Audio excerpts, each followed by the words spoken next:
Assalomu alaykum, hurmatli tomoshabinlar, kanalimiz a'zolari, obunachilar.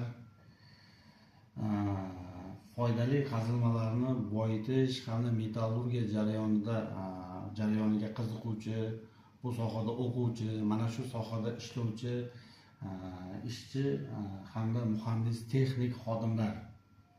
O'tgan mavzumizda biz o'sha topilgan konda tarkibidan metallni ajratib olish uchun o'sha boyitish jarayoni, metallurgik jarayonlar bo'yicha umumiy tahlil o'tkazgandik.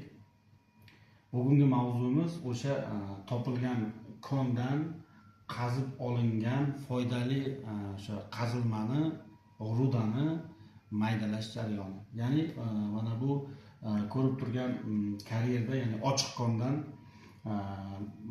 o'sha portlash yo'li natijasida foydali qazilmalarni, bo'sh tog' jinslarini ajratib, uni maxsus transport yordamida boyitish fabrikalariga yetkaziladi. Ya'ni bu portlatishdan maqsad o'sha yer sathidan ajratib olish, bo'laklarni ajratib olish.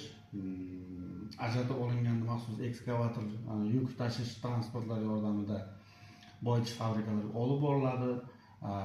Bu kondan qazib olinib fabrikaga yuborilayotgan foydali qazilma turli o'lchamlarda bo'ladi. Ya'ni juda mayda millimetrlardan to o'sha 1,5-1200 metr kattalikdagi ruda o'lchamlari mavjud bo'ladi. Misol keltiradigan bo'lsak, mana 1200 millimetrlik ruda bo'lagi deb misol qiladigan bo'lsak, bu ruda bo'lagini turli qismlarida o'sha insonlar uchun kerakli bo'lgan foydali hamda qimmatbaho metallar joylashgan. Mana ko'rib turgan bo'lsangiz, turli ranglarda to'planib turibdi. Ma'lum bir qismida mis, ma'lum bir qismida oltin, ma'lum bir qismida temir, ma'lum bir qismida kremniy. Bitta jismning tarkibida turli joylarda turli elementlar joylashgan. Biz bu tog' jinsini olib to'g'ridan-to'g'ri metallurgik agregatlar, ya'ni pechlarga soladigan bo'lsak, buni o'sha mana bu tog' jinsini tarkibida foydali metalning miqdori juda kam. Mana shu hajmda oladigan bo'lsak, buni tarkibida 90% dan ko'p keraksiz minerallar mavjud.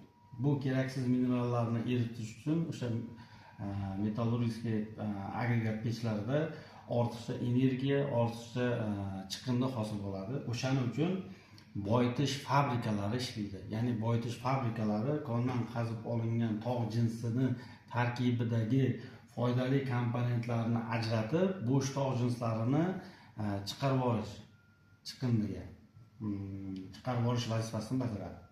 Ya'ni o'sha kelgan o'sha 1200 millimetrdagi, 1-2 metrdagi tog' jinsimizni biz tarkibidagi kerakli komponentni olib, keraksizini chiqarish uchun buni biz maydalab, yanchib, foydali komponentlarning yuzasini ochishimiz kerak.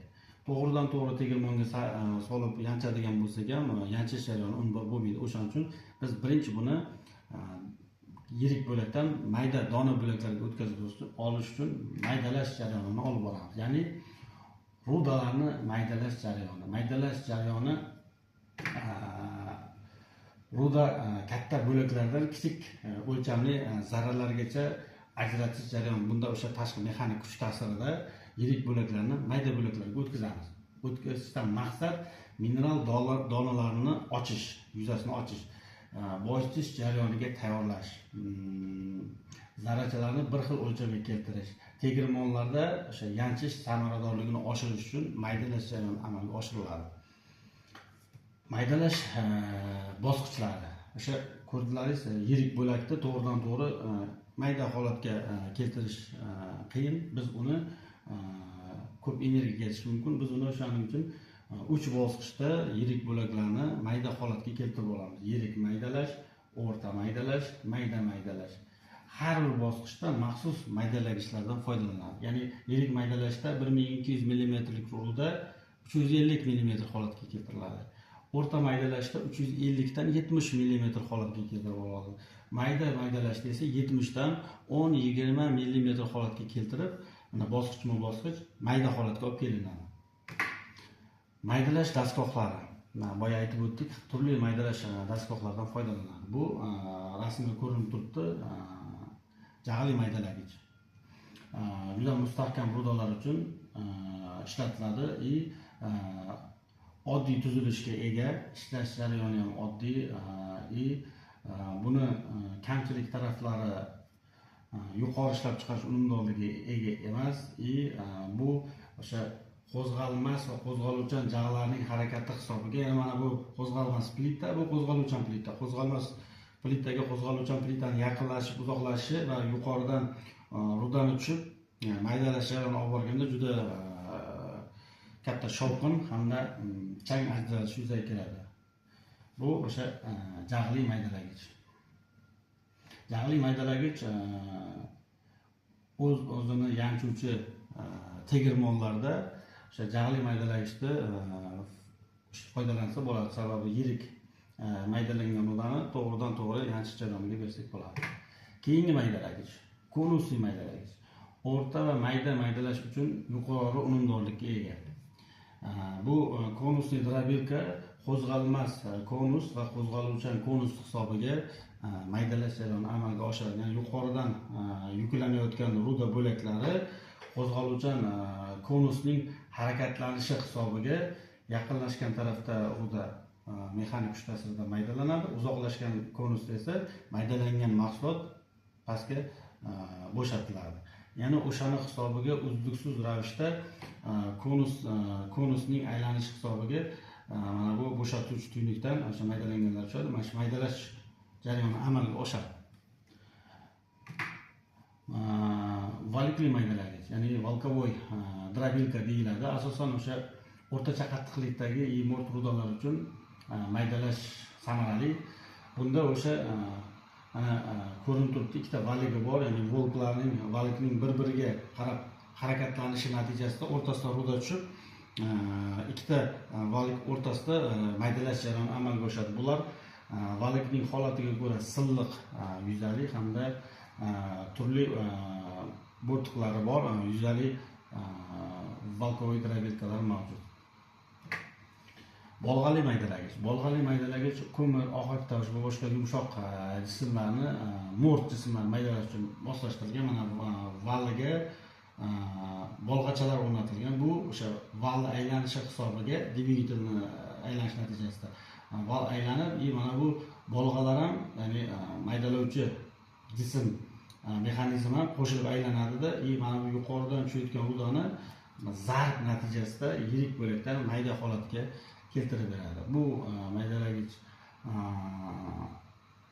juda katta chang hamda shovqinni yuzaga keltiradi. Bu mis boyitish fabrikalarida qo'llanilmaydi. Sababi o'sha ohak tosh, ko'mir va boshqa yumshoq jismlarni maydalash uchun ishlatiladi. Maydalangan ruda yanchish jarayoniga yuboriladi. Ya'ni kondan kelgan ruda 3 bosqichda maydalanadi: yirik, o'rta, mayda. Va o'sha kelayotgan rudani o'sha laboratoriya sharoitida qattiqligi, zichligi, hamma o'lchamlari, maydalanish darajasi o'lchanib hisoblanib, boyagi ko'rsatgan 4 xil jag'li maydalagich, konusli maydalagich, valikli maydalagich hamda bolg'ali maydalagich o'sha maydalash dastgohi tanlanadi va o'sha 1200 eng katta bo'lagini o'lchami bo'ladigan bo'lsa, o'shani 10-20 mm holatga keltirib olinadi. Ya'ni bu maydalash jarayoni qaysi boyitish jarayonidan foydalanishga qarab tanlanadi. Ya'ni gravitatsion boyitish uchunmi yoki bo'lmasam flotatsion boyitish uchunmi, qaysi boyitish usuliga qarab boyitish dastgohlari tanlanadi. Bu maydalash jarayoni juda katta elektr energiya talab qiladigan, ya'ni boyitish jarayoniga sarflanadigan umumiy xarajatni 30-40% o'sha maydalash jarayoniga ketadi. Sababi juda katta mexanik kuch talab qilganligi uchun elektr energiya katta miqdorda sarflanadi. O'shaning uchun bu maydalash jarayoniga ketadigan xarajatni kamaytirish uchun maxsus elaklar, groxtlardan foydalanadi. Keyingi darsligimizda o'sha tasniflash uchun ishlatiladigan elaklar bo'yicha gaplashamiz. Bugun qisqacha o'sha maydalash dastgohlari haqida gaplashdik. Maydalashdan keyin yanchish jarayoni. Biz undan oldin tasniflash, ya'ni groxt elaklardan nima uchun foydalanamiz? Ularning vazifasi nima? Groxtlardan, elaklardan foydalanganda nima afzalligi bor? Nima kamchiliklari bor? U bo'yicha elaklarning turlari bo'yicha ertangi mavzuda umumiy video ma'lumot tayyorlaymiz. Agar o'sha sizlar ishlaysizlarmi, o'qiysizlarmi, o'sha o'zlaringizga ish jarayonida, o'qish jarayonida yuzaga kelgan turli muammoli savollar bo'ladigan bo'lsa, bemalol murojaat qilasizlar. Men 8 yillik ish tajribasiga ega bo'lgan yetakchi muhandisman. Ish faoliyatim davomida tegirmon mashinisti, flotator, master-smena, turli boshqa lavozimda ishlab kelganman. Hozir ishlab chiqarish texnik bo'limida yetakchi muhandisman. O'sha boyitish jarayonida yuzaga kelgan yoki metallurgik jarayonlarda yuzaga kelgan muammolarni yechimini topishda ham amaliy, ham nazariy ilm tajribamni ulashaman. E'tiboringiz uchun rahmat.